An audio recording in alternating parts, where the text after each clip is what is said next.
Welcome to Community Cafe, where strangers become new friends. New friends become old friends, and old friends become family. Please join our table or take a seat at the counter. We're glad you came.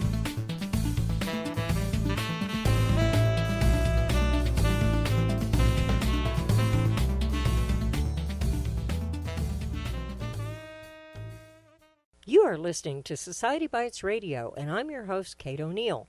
Today in the studio, we have a really interesting gentleman with us. His name is MARC SIMMS, and he's going to talk to us about employment. The one problem that every small business has, I don't care who you are, finding good help just is like finding a needle in a haystack these days. So we're going to talk to Mark about how our best way to find the right person for the right job will. Thank you for coming in today, and welcome to the show. Thank you, Katie. All right, talk to me about how you got started in this. Well, I was in the staffing industry in New Jersey, and I got recruited to an accounting firm, and they focused on how to attract and retain top talent. And from there, I just found a passion in doing just that, helping companies retain top talent. What do you like best about it? It's rewarding for both myself, the company, and the employee. Tell me the top 3 things you think are the best rewards out of what you do. Seeing a smile on people's faces, knowing that people are going to stay and enjoy their job, and that they're going to be productive and wake up every day eager to go to work. Those are some pretty good benefits for you. Now, what does the company get? I mean, how do they find you? How do they find the right person? What's the process? How do you do this? Well, it first starts with understanding what your needs are as a company. And once you understand what your needs are, you can put together what are the key accountabilities for this job. And until you know what you're going to hire for, you really don't know what you're hiring. So having a clear definition of who you're hiring, why you're hiring them, and what they're going to do is imperative to starting. But before that, you still need to define what type of person is going to fit well with our company. How useful are job descriptions? Well, if the job descriptions are written, they're updated, and they focus on the key responsibilities of the person, and not only the employees knows what they are, but the manager as well, they're very important. So would you use that as a tool to find the right person?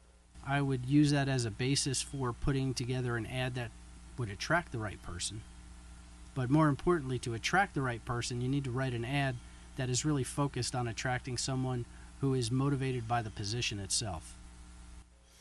Okay, so in finding the right person and you're building an ad, where do people find the ads?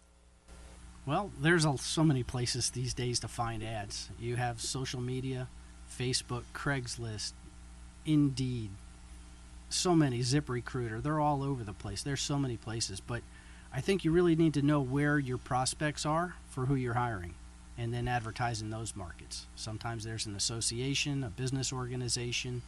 Depends on what you're looking to hire. What's your take on virtual employees nowadays?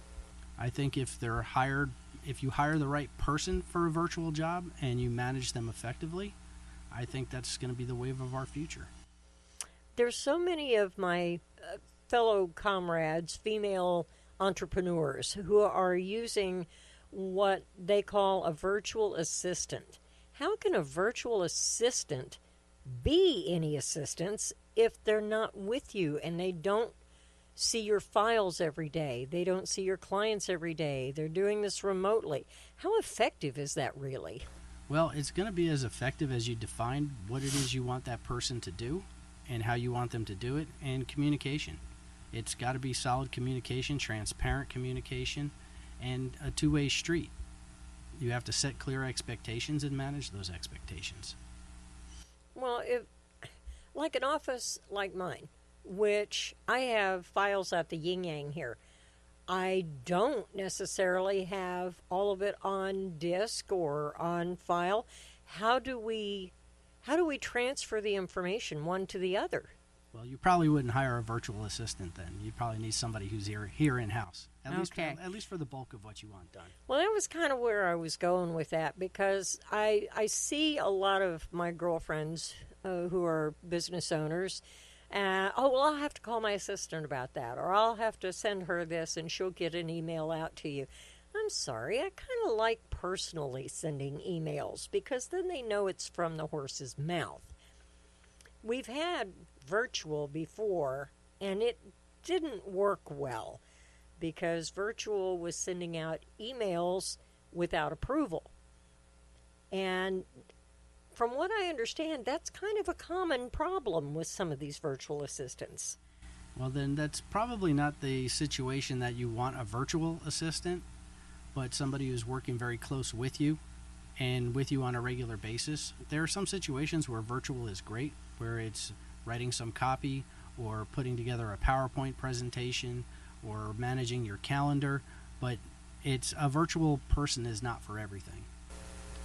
So, what would you recommend would be the ideal client with the ideal potential employee? For virtual? Yeah, for virtual, we can start there. I'm not sure I understand your question. I'm Okay, sorry. my questions. Let's try that again. In order to find the right person for the right job, if it's virtual, what types of things would a business need to have as work for that person? Well, there's a lot of jobs that can be done virtually, and there are some that probably just can't. And if you're going to be successful in hiring somebody virtually, once again, the key accountabilities of that position is going to be key. Understanding the expectations, both from the manager and the employee, are going to be essential. Having technology that works between the two of you, and understanding how to communicate back and forth when things don't go right. What is the expectation of what does the virtual person have leeway in making changes with, and what don't they? So you need to have clear expectations and non-negotiables. Non-negotiables. Let's talk about those. Love them. Tell me what a non-negotiable would be. No call, no show. That would be one. Not negotiable. Another not negotiable would be sending out an email without approval. Another would be sending something out to the media or posting something without approval. Such as social media or a press release? Anything that could have a negative impact on the organization or the person that they're supporting would be a non-negotiable. How do you feel about advertising for employees on social media? I think it can be very effective when it's done correctly. Okay, tell me some pitfalls. You're going to get a lot of responses sometimes. You may not get the right people. And if the message is not clear, well, I don't necessarily know if there's a lot of negatives to advertising on social media. It just needs to be the right audience for the position you're hiring. Okay. Now, I've had some experience with LinkedIn. How do you feel LinkedIn can be effective, or is it effective? I don't know a lot of people that have used LinkedIn. Typically, they use Indeed for recruiting, but LinkedIn is like networking on steroids. And if you're connected to people and you can put the message out and you advertise properly on LinkedIn, you can attract some talent. The downside of that is you're going to attract talent from all over the world. Same with social media. You're going to get people from Bangladesh, you're going to get people from Canada, and if you're looking for somebody locally, then you'll need to be specific. Okay, so it's not practical. Sometimes it can be, and sometimes it isn't. If you're using it as a recruiting tool, which is what I think LinkedIn was really designed for originally, it was to keep track of please don't get offended by this, but the chipheads back in Y2K years, because people with their skills were bouncing all over the place, and it was the only way to keep track of them. But it is the largest recruiting site in the world. Yeah, I kind of figured that it might be. But Indeed also is pretty big. Mm-hmm. That's not I have advertised my own resume on Indeed many times, and the responses that I got were so completely off the wall that I don't think I ever accepted a job off of Indeed because it was just so weird. That's the only explanation I can call it. I was getting job offers for things I had absolutely no skills for, but yet they liked my resume. Well, there are companies that will hire anybody that can fog a mirror, and they have a hard time recruiting because their business model is not one that most people would want to work for, and their way they hire, manage, and try and retain people is kind of like pouring water through a strainer. They just hire in masses and then fire their. Yes. Well, yeah, okay. If I was going to go on Indeed for, let's just say, an engineer's job, what are the qualifications that I should be looking for? What should I be targeting when I'm looking at Indeed? I think that's a lot of people look at Indeed, but they really don't know what they're looking for. Well, I think that if people are serious about finding a job and they're going to use social media, I would go to LinkedIn and start researching companies. And I'd research the type of company you want to work for, the type of employer that you want to work for, and then take a look at who you're connected to. So I would use LinkedIn from an employee standpoint and then bypass some of the applicant tracking systems out there that weed a lot of good people out. Mm-hmm. So what's your best success story? In regard to recruiting? Mm-hmm. Well, I'm not a recruiter, but I have helped companies find the right people. One was in Missouri, actually, when I was there, and this one is one that one of the partners brings up still to this day. This was 23 years ago. It was a family-owned and managed business. It was a very difficult place to work. It was going to take somebody very special to do that. We benchmarked the job.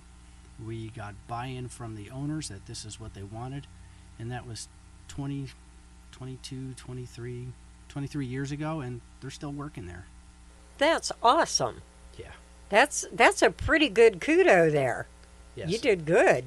And I've got to share one more, which Please do. Which is a pest control company that I work with here locally in Sarasota.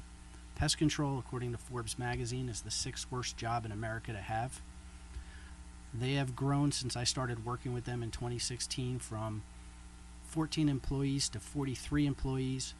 Their employee retention last year was 96.2%. That is awesome. They had one person leave their company. Wow. And that was something that through our assessment tools, we actually predicted that this person was probably going to be there for about 2 years and then move on. Well, that brings me to another question since you brought that up. What types of things do you qualify your assessment? How do you do an assessment on a business? Well, doing an assessment on a business is a little bigger scale. The assessment tools that I use are focused on the individuals and the jobs themselves. And most people have heard of DISC or Myers-Briggs and some other behavioral-based assessment tools. Ours have a combination of a little bit more scientific approach to it. We take a look at the drivers, the motivators behind DISC. We take a look at a person's acumen or their level of clarity when it comes to making decisions. We take a look at their soft skills and what they bring to the table and what they may need training on once they're hired if the soft skills don't match the job. When I look for an employee, I'm not looking for a warm body. I'm actually looking for someone who's trainable, who can stay with our business and become a part of the business or possibly a business partner at some point down the line. Do you find that it's difficult to find people who can see the bigger picture? I don't think it's difficult to find them. I think identifying them and being able to express the opportunity to them in a way that they can see the vision of it. They can see a trackable career path with becoming a partner or a business partner. But there are some specific measurables that we can take a look at to identify somebody who is entrepreneurial and somebody who is not. Somebody who wants to make 6 figures versus somebody who's willing to earn 6 figures. Mm-hmm. We can identify potential entitlement issues prior to hire. Mm-hmm. So identifying somebody who can see a partnership, I think if it's advertised right, and that's probably more going to